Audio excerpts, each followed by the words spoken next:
Assalamualaikum warahmatullahi wabarakatuh. Daawwattoota kabajamtoota misbaan dokumeetuuf akkam jirtu nagaa jirtu jirra galata rabbii alhamdulillah baga jiraatanii baga rabbiin sa'aatii kanaan nu gaate baga rabbiin sa'aatii kanaan isin gaate isin jira daawwattoota keenya.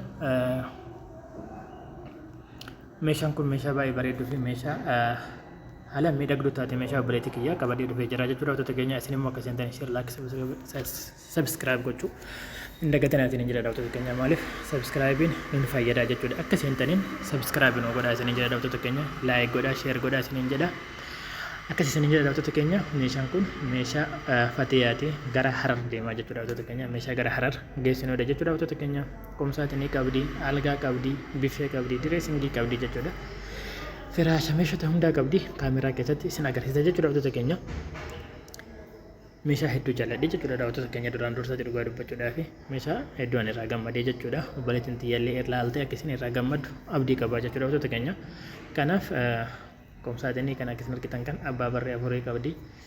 Qomsaatiniin kun masaawatii qabaa jechuu keessaa masaawatii kana galchettee kunoo masaawatii qaba jechuudha daawwattoota keenya. Abbaa barree afurii fi qalama isin jetteen haala isin jetteen dizaayinii isin jetteen hojjetamee fi jira jechuudha daawwattoota keenya. Kunoo masaawatii kana kunoo ilaalaa jirtanii asiin masaawatii qabaa jechuudha. Kunoo haala kanaan keessatti of ilaalachuu dandeessi jechuudha. Kunoo nama keessatti of ilaalaa jira jechuudha. Akka ajaa'iba kanatti akkas daawwattoota keenya. Masaawatiin maaliif keessan goone duuba yoo ta'e mootuyyuu hin caballee maal ta'a waan ta'eef keessa yoo ta'e baay'ee bareeda jennee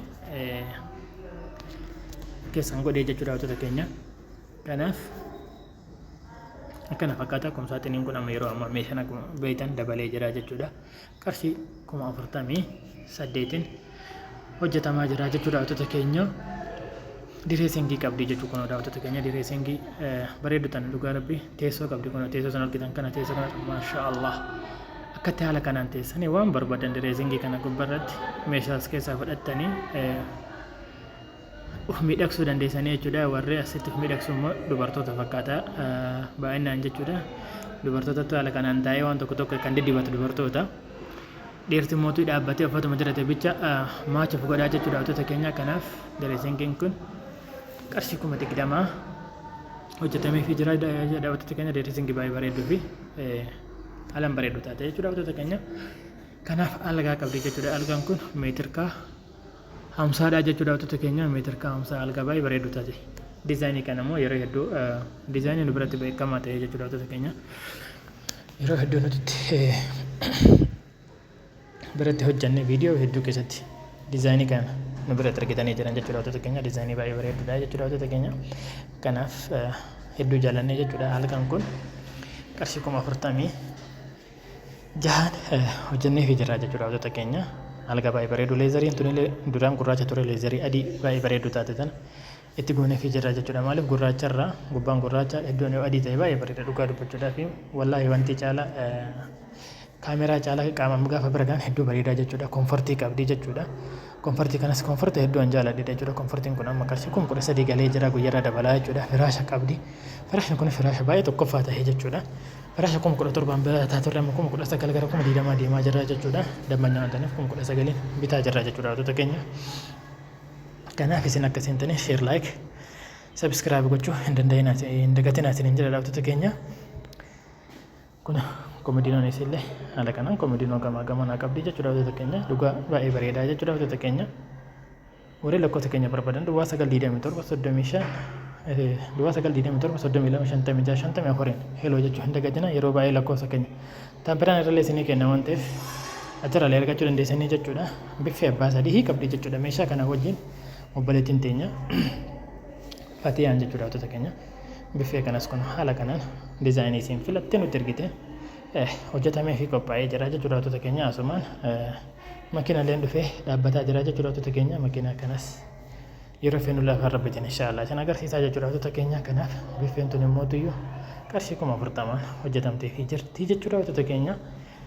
Dhugaa rabbii meeshaa baay'ee bareedduu fi meeshaa hedduu bareedduu taatee fi ani irraa itti jaalladhe yookaan itti gammadee jechuudha daawwattoota keenya. Kanaaf isileen immoo daran asirraan waan isiniin jechuu barbaadu wallaahi meeshaa yeroo hedduu jedhu kan itti gammadu caalaa abbaan fudhatu gaafa inni itti gammadu daran ani itti gammadaa jechuudha si waan isin beekuu qabdanii.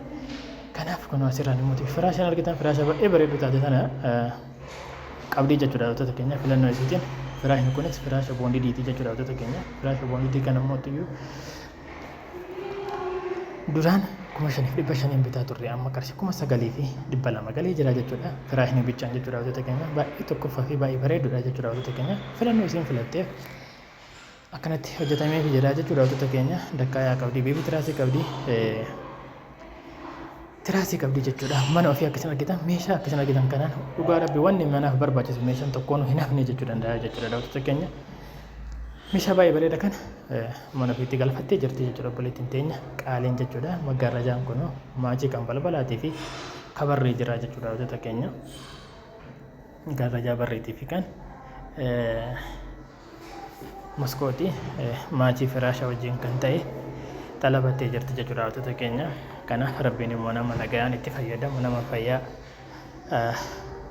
irratti argate ittiin horee itti fayyadamu rabbiin isii haa taasisu. Mintaa fi kanallee kana wajji maachii kun bitee fi jira jechuudha wantoota keenya.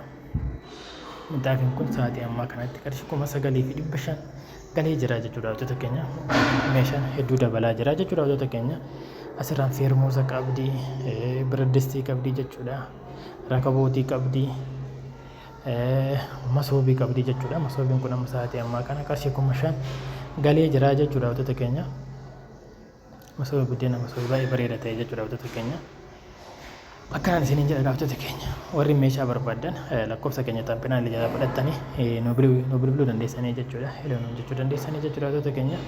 Akkana fakkaataa jechuudha wantoota keenya. Isinis akka seentaniin share, like, subscribe gochuu hin dagatinaa jechuudha. Maaliif subscribein hedduu nu fayyada. Isin immoo homaa isin hin miidhu waan ta'eef subscribe nu godhaa isiniin jedha wantoota keenya. Kanaaf meeshaa kana immoo yeroo feenullee isin agarsiisaa jechuudha wantoota keenya. Makiinaan amma dhufaa jira, dhaabbatee jira jechuudha wantoota keenya. Kallattiiwwan gara makiinatti isin dabarsa jechuudha wantoota keenya. Akkana fakkaataa jechuudha wantoota keenya. Gatii isallee isinitti himee jira na fakkaata hundeessaa tokko bira tare hin jiru kan dagadhee hin jiru na fakkaata kan dagadhee jira dhimmo kaamantii jala naa keettanii jechuudha wantoota keenya. Kanaaf warri meeshaa akkanatti bareedu kana barbaadan heloo nuun jedha bakka hunda isiniif geessuudhaaf qophiidha isiniin jedha wantoota keenya. Kun amma gara makiinatti isin dabarsaa jechuudha. Kun boondii dirreef isiniin jedhu isa kana jechuudha wantoota keenya. Boondii haala kanaan fe'amaa fi jira kun makaa irratti fe'aa jira jechuudha wantoota keenya. Kanaaf haala kanaan nama hedduun akkasiin hundi hin jenne kanatti qabanii baasanii jechuudha wantoota keenya. Firaasha jala godhanii firaasha dubbanii hirkisaa jiranii jechuudha. Kana fakkaataa isin immoo akka seentanii share, like, subscribe gochuu jala hin dagatinaa jechuudha wantoota keenya.